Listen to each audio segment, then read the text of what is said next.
Assalamualaikum warahmatullahi wabarakatuh dan selamat datang kepada murid tahun 6. Hari ini kita sambung lagi pelajaran kita dengan tajuk pengurusan data. Okey, pengurusan data ni ada tiga jenis graf. Okey, yang pertama kita akan tengok piktograf. Ini adalah piktograf. Okey, piktograf ni dia ada pertama sekali dia ada dia punya tajuk. Yang di bawah ni biasanya dia adalah dia punya petunjuk dan ini dia punya jadual ataupun graf dia.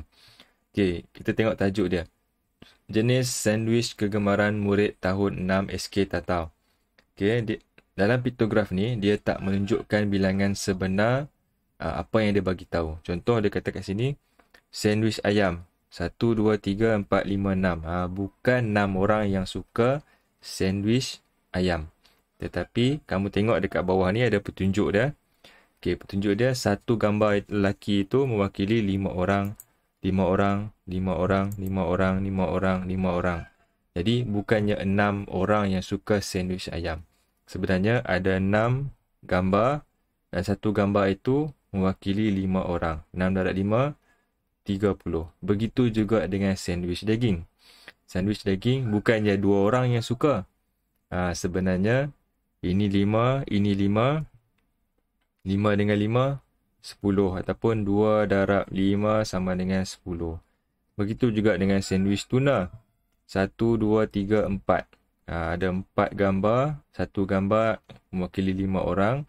4 darab 5, 20. Telur, sandwich telur bukannya satu orang. Tetapi 1 darab 5 sama dengan 5. Sandwich keju pula. 1, 2, 3, 4, 5, 6, 7. 7 darab 5 sama dengan 35. Okay, jadi ini adalah bilangan sebenar yang suka sandwich di murid SK Tatau. Okay, kita copy yang ni dulu. Okay, ini merupakan contoh-contoh lain bagi piktograf. Ini contoh ada gambar ikan, mewakili. Mesti dia ada dia punya petunjuk. Okay, petunjuk. Dan setiap gambar itu bukannya satu. Dia mesti ikut dia punya petunjuk dia. Okey, contoh yang kedua adalah carta palang. Okey, carta palang. Ini adalah carta palang. Okey, carta palang ni dia menunjukkan bilangan sebenar. Okey, jadi kita kena buat dia punya palang dia. Bila nama carta palang mesti ada palang. Okey, yang pertama tadi ayam kita ada 30. Okey, jadi bila kita tengok ayam kat sini, kat ujung bawah tu adalah ayam dan kita buat dia punya palang sampai ke 30. Salah. Okey, daripada 30 ni sampai ni. Okey, ini untuk ayam. Kemudian daging kita ada 10.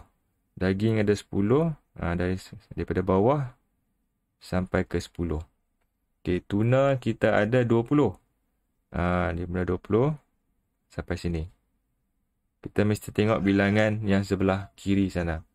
Okey, kemudian kita ada telur. Telur sampai 5. Sampai situ. Okey, kemudian keju kita ada 35. 35 di sini. Okey, macam mana kita nak tengok dia punya jarak tu? Di sini kita tengok ni. Ini dia. Okey. Di paksi Y ni. Ini paksi Y, ini paksi X. Okey, bilangan dia kita tengok dekat paksi Y. Okey, paksi Y sini ayam 30. Daging tengok di sebelah kiri sini. Daging 10. Kemudian tuna 20. Telur 5. Kemudian yang terakhir adalah keju 35.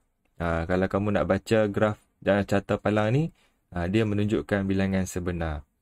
Okey, ini adalah carta palang. Yang ini merupakan contoh-contoh carta palang yang cikgu jumpa dalam Google lah.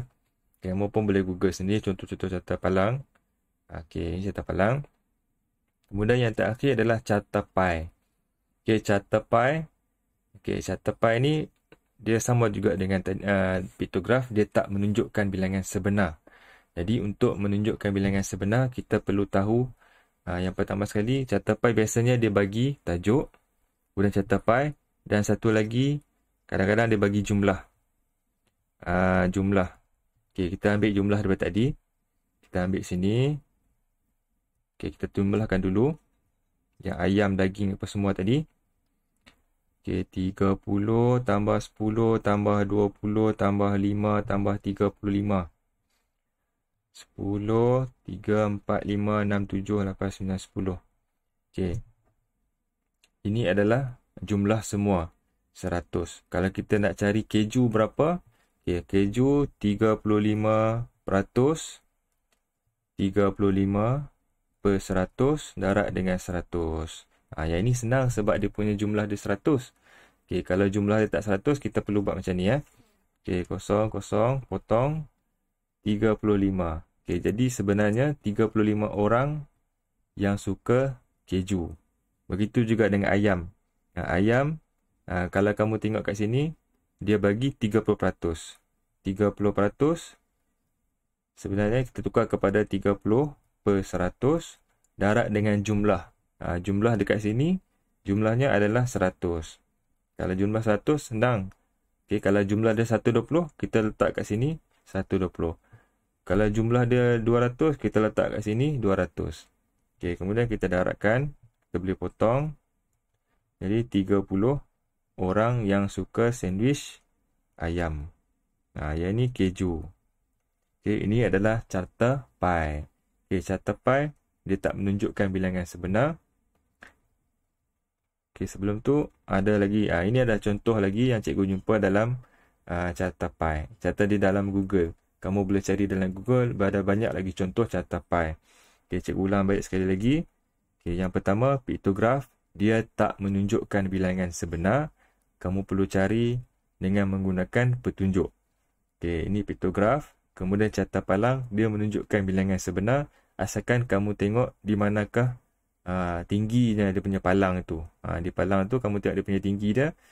Pergi ke paksi Y ataupun paksi X. Ikut carta palang. Okay, kemudian contoh carta palang. Dan ini adalah carta pi. Carta pi tidak menunjukkan bilangan sebenar. Jadi kamu perlu cari dia punya berdasarkan dia punya peratus dan juga dia punya petunjuk jumlah. Okey. Okey, contoh carta palang. Dan latihan hari ni cikgu nak tengok kamu muka surat 171. Okey, 171 1A. Kemudian 172 3A. Kemudian 172 juga 4A. Okey, 3 je soalan. Okey, itu saja daripada cikgu. Sekian, terima kasih.